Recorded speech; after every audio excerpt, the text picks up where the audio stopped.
Hey, how's it going, everybody? Today, we are going to be revisiting and reacting to my very first 5-star island tour video that I posted about 5 to 6 weeks after the game first came out. If I remember correctly, I think that it was shortly after I had finally gotten a 5-star island and I had basically completed filling out every little section on the island. And so I went ahead and made a 5-star island tour video because that's what everybody was doing back then. So it'll be fun to kind of like go back, revisit it, and I guess maybe cringe at some of the choices that I had made. Before we get started though, as always, any amount of support on this video and on this channel is always greatly appreciated. So after we get done here, if you enjoyed the video, be sure to give it a like, and if you're new to the channel, maybe consider subscribing and turning on notifications as well. Without further ado, let's just get right into the island tour video and see what May 2020 Ryan had to say about his mini town paradise. What's going on, everybody? This is Ryan, and the time has finally come. After playing this game for 5 to 6 weeks now with no time traveling, we finally hit a 5-star rating, which means we can finally do a proper 5-star island tour. So I just have to say really quick, I think it's so interesting that I said I can finally do a proper island tour now that I have a 5-star island. I feel like 3 or 4-star islands nowadays are really nice looking, and I think it's so strange to me that like back in the day when we were all starting to play the game, we were like, it has to be 5-star or it's not a good island. I think nowadays people are pretty much just like, yeah, I mean, if it looks good, it looks good. Who cares if it's a 5-star island? I don't need lilies of the valley. Lily of the Valleys. Before I show you the island, I want to make a couple of things clear really quick. Number one, my house is still a work in progress. I've been putting a lot of work into the island for the last 2 weeks, and so what's been happening on the inside of my house is still a work in progress, so I'm not going to show that. It's good to know that that never changed. Even to this day, only like 2 of my rooms in my house are actually like furnished properly and have a coherent like theme to them. I honestly just don't think I'm ever going to work on the inside of my house whatsoever. Number 2, the whole island itself is still a work in progress. However, I did receive comments letting me know that it would be pretty neat to do 2 different island tours. One shortly after I got the 5-star rating, and then one after I did a little bit more work on the island and it became a little bit more refined. If I remember correctly, I don't actually think I ended up working on this island much further. I think that with what I had, there really wasn't much more that I could do. I think literally the next month, I gave up on doing things like flower breeding. I realized that the orchard I had on the top of the island was actually not that important anymore, because by that time I had sold a ton of turnips to get a lot of bells. And so I think I didn't work on it much more. I just ended up flattening it in June, and yeah, so that never happened. Right out of the gate from the airport, you are led directly into the resident area of the island. You'll take a look at the map here. You'll see that all 10 houses for all of the other villagers are positioned on the left-hand side of the island. I remember when I actually pulled up like a Google Excel spreadsheet and I had it mapped out like how many spaces I needed each individual house to be to give it like its own little space. That was like the lengths that a lot of us went to back then. I don't know if anybody still does that now. I know that we have things like island designers and 3D map planners. That took up so much of the island. It's no wonder that it was very easy for me to finish decorating it when there was not a lot of room left over to decorate. Coming over here to the left side, you'll see all the resident houses set up in what is essentially a neighborhood style fashion. So for those that have been following the channel for a while, this obviously is very similar to the current style of my neighborhood section on my Southern Hemisphere island. It's just a really easy way for you to create like a designated space for your residents while still being able to give them, you know, some decorations to give their houses just a little bit of personality. That way it's not just kind of like either sitting out in the open or is just out there with no decoration or personality whatsoever. So I do have a little bonfire section for those cold, you know, kind of nights where you just want to spend on the beach. I honestly have no idea why I thought it was important for me to like give that little area on the beach so much life. Like, yeah, you just, you know, when you're feeling like there's this cold, chilly summer nights, you just come over here to the beach, you go to the little bonfire. I don't know. It made sense at the time, I promise. I have the Godzilla monster here, just kind of pretending like he's coming into the island. Does anybody actually use this anymore?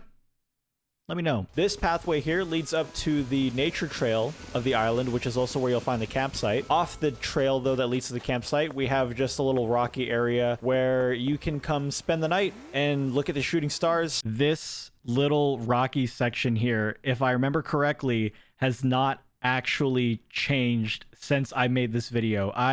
Since making this video, have flattened my island and made it like this cottagecore natural looking themed island.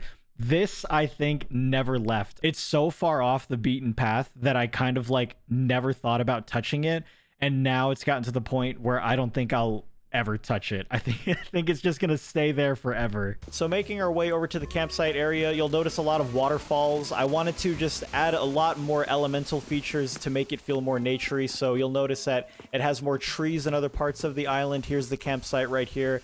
And there's just a lot of waterfalls surrounding it. I wanted this to look as untouched as possible, despite the fact that these waterfalls weren't here. I added them in, and I think it adds a lot of depth to the campsite area, and this area in particular. This project here, the Nature Trail project, was actually the one that I think I spent the most brain power on, not including the residence area. And I think the reason for that is because I had this very distinct outline in my mind about you're going to go to the corner of this island, and in that corner is going to be like this mountainous, hilly campsite area that's kind of far away from the town, which is why I called it like the mini town paradise island. And yeah, I said that in the beginning it was like a work in progress, but I mean, this looks like really work in progress. I really thought like this was really clever, and it looked really cool. Coming up here, you actually have a work in progress flower breeding garden. There is a 12x12 flower breeding guide that was released on Reddit a few days ago, maybe a week ago.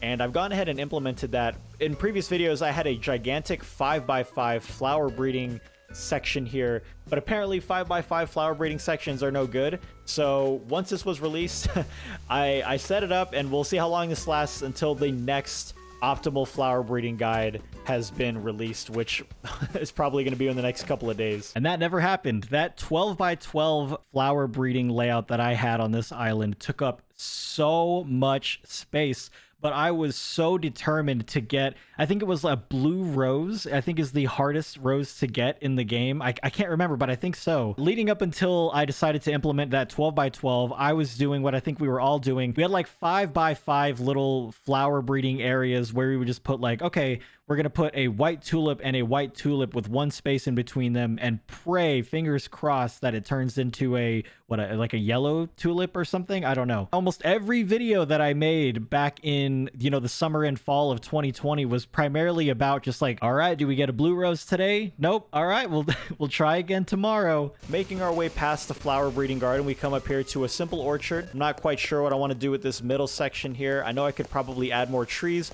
but I do kind of like the idea of having it be more of a sit-in, hangout area right here in the middle of the orchard. So work in progress. Now that we've basically seen the little flower breeding garden, the fruit orchard section, I wanted to kind of talk about what I had initially planned for that section when I had first made it. I had this idea in my mind that I would create this very elaborate looking, like 3-story kind of like a nursery. It would be the first 2 floors would be the flower breeding garden. The first floor would have like 4 different types of flowers breeding, and the second floor would be like the other flowers breeding, and then the third floor would be the fruit orchard. And it was going to be this, what's the word I'm looking for? Almost like a botanical style garden. The thing is, like, if you don't plan out your island very well, you can start like designing something and you realize that something is either too big or too small. Either the space is too small or the thing that you're trying to make is too big. When I started like mapping out the flower breeding part, I realized that section that I was trying to make, it was way too small. I had to compromise and basically turn the entire flower breeding garden into one section.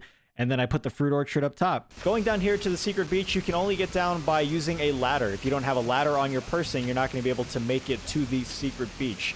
I wanted to keep the secret in secret beach, and so I made it without an incline. And also, I didn't have enough inclines to use. You only get a maximum of 8. And I already used my 8, and so I figured, you know what, this is going to be the one spot where I don't have an incline. I think it will be totally fine. I like how I used the whole secret beach thing as a means to basically say, hey, I don't know how to count, and I accidentally used all of my inclines. I actually think that that's what happened too. I think that I had used all my inclines, and by the time I went to go put one down for the secret beach, I realized, oh my god, you can only have 8 at a time. And so I basically compromised within myself, and I was like, well, that's fine. It's a secret beach. Let's make it secret. You have to have a ladder to get down here. That was my reasoning. Is it a good reason? No, but it made sense at the time. Coming down here from the coffee bar, you will come into the shopping area of the island. It's a bit far from the airport, but I wanted all the residents to be in one central location, which is why I utilized this spot for this particular reason. Also, the museum was already up here. I didn't want to move it again. The museum entrance that I wanted takes up quite a bit of space, and I didn't want to move it from where it was, so I figured I'd go ahead and just make this a shopping area. And I really like how it came out. No, I hate how that came out.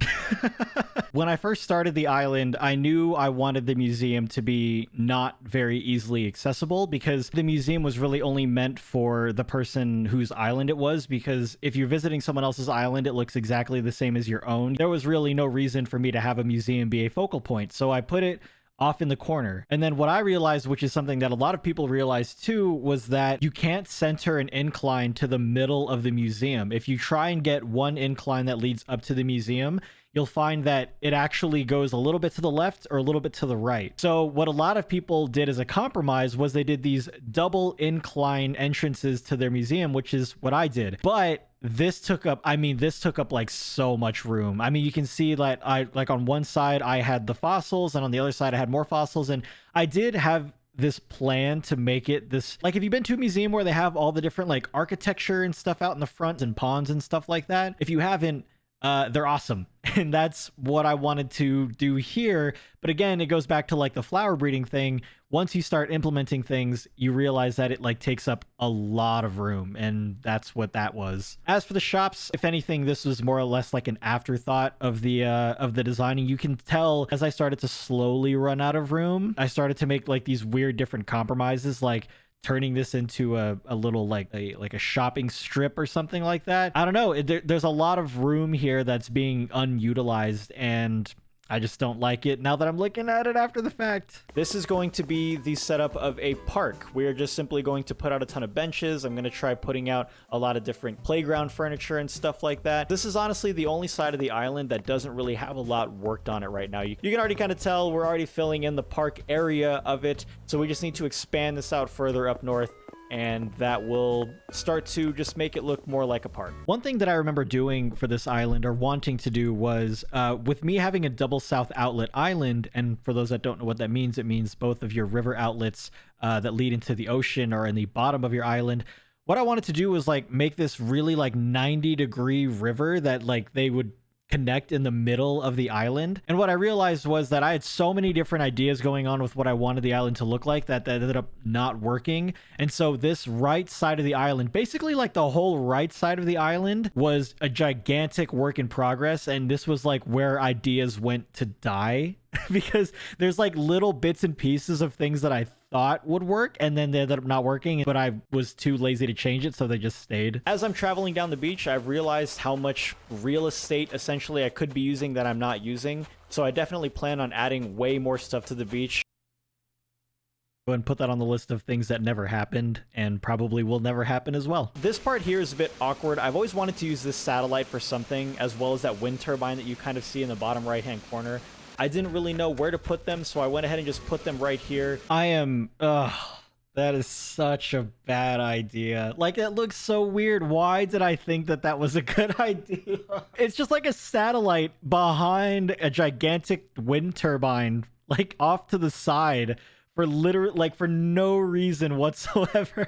My house is currently set up very fancy. It's basically set up like a mansion style. You have a very long walkway with a garden on either side of the pathway that leads right up to my house. You have a kind of pond on either side. I would say that this mansion style idea that I had for my house may go down in history for me as possibly one of the worst ideas I have had since playing this game. It takes up so much room that it gave me no room to do anything else. I think the reason I was so okay with this even was I was working on the island in like a clockwise fashion. So like residence, campsite, museum, and then my house. As I started to finish it, I realized there's like so much room still left over. What am I going to do with it? My thought process was, you know what? The villagers, they don't really like enjoy anything of what you do on the island. They don't take part in the coffee bar. They don't go to the fruit orchard. The island is more just for like your enjoyment. And so what I thought was, you know, if this is going to essentially be like my island, then I'm just going to make my house like, I'm going to give me the biggest yard. I'm going to give myself like a personal pool and a gigantic garden section. I don't know. I mean, is it really like the worst idea now that I think about it? Probably not. But it was a weird way to compromise it. I do wish that we had things like gates and stuff that we could use. That way you don't get these random residents who walk in and out of places that you never intended for them to, but that's totally fine. Just like slowly throwing shade at Agent S, who's just sitting there chilling and fishing right in my own little personal pond. That is probably like the most passive aggressive thing I will ever say or do in this game. Down here south from my house, we have the entrance to a little tiki bar. I completely forgot that like this was even there, honestly. Like I put a tiki bar like out in the front of the island. That's crazy. The only other part that needs to be explored then is just coming up here to the resident services center. I got a rare tulip island and so made a rare tulip kind of garden out front. Oh my gosh, do you remember the rare flower island? For those that are new to the game, back then we had what was called a hybrid flower island. It was one of the rare islands, very similar to like Money Rock Island or Bamboo Island, and it basically just does what it says. You go to the island and there's all these like hybrid flowers of things that you don't have to like work to do. You just go there and there's like black tulips or blue hyacinths, and it was awesome. They've actually taken a few of those islands out of the game now. I think we even had like Trash Island, which you could only fish up like tires and rocks, and Hybrid Flower Island. I don't know what other islands they took out, but I kind of miss those islands. Now that we're done with the tour, let me go ahead and just change out of this business outfit that I've been wearing this whole time. The day before or the day of, I can't remember which one, I decided that if this island was going to go down